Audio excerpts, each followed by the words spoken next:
அஸ்ஸலாமு அலைக்கும் வரஹ்மத்துல்லாஹி வபரகாத்துஹு.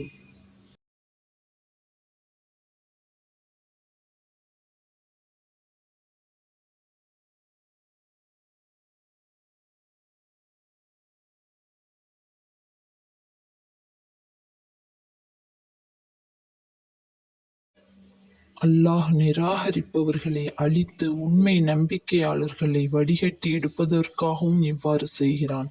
நம்பிக்கையாளர்களே, உங்களில் அல்லாஹுக்காக போர் புரிபவர்கள் யார், சிரமங்களை பொறுமையுடன் சகித்துக் கொள்பவர்கள் யார் என்பதை அல்லாஹ் பரிசோதித்து அறிவதற்கு முன்னதாகவே நீங்கள் சொர்க்கம் நுழைந்துவிடலாம் என்று எண்ணிக்கொண்டிருக்கிறீர்களா?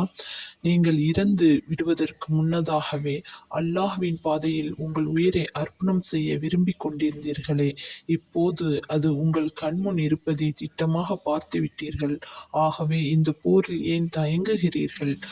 முஹம்மது நபி ஒரு தூதரை தவிர வேறில்லை. ஆகவே அவர் மரணமற்ற இறைவன் இல்லை.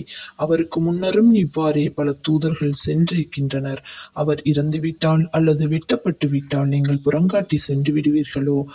அவ்வாறு எவரேனும் புறங்காட்டி சென்றுவிட்டால் அதனால் அவன் அல்லாஹுக்கு ஒன்று நஷ்டம் உண்டாக்கி விட மாட்டான். நன்றியறிபவர்களுக்கு அல்லாஹ் அதி சீக்கிரத்தில் நற்கூலியை தருவான். ஓர் ஆத்மா அல்லாஹ்வின் அனுமதியின்றி இறப்பதில்லை. அது தவணை நிர்ணயிக்கப்பட்ட விதியாகும். எவர் தன் செயலுக்கு இந்த உலகத்தில் நன்மையை மட்டும் விரும்புகிறாரோ அவருக்கு அதை மட்டும் அளிப்போம். எவர் மறுமையில் நன்மையையும் விரும்புகிறாரோ அவருக்கு அதையும் வழங்குவோம். மேலும் நன்றி செலுத்துபவர்களுக்கு நாம் அதிசீக்கிரத்தில் நற்பயனை வழங்குவோம்.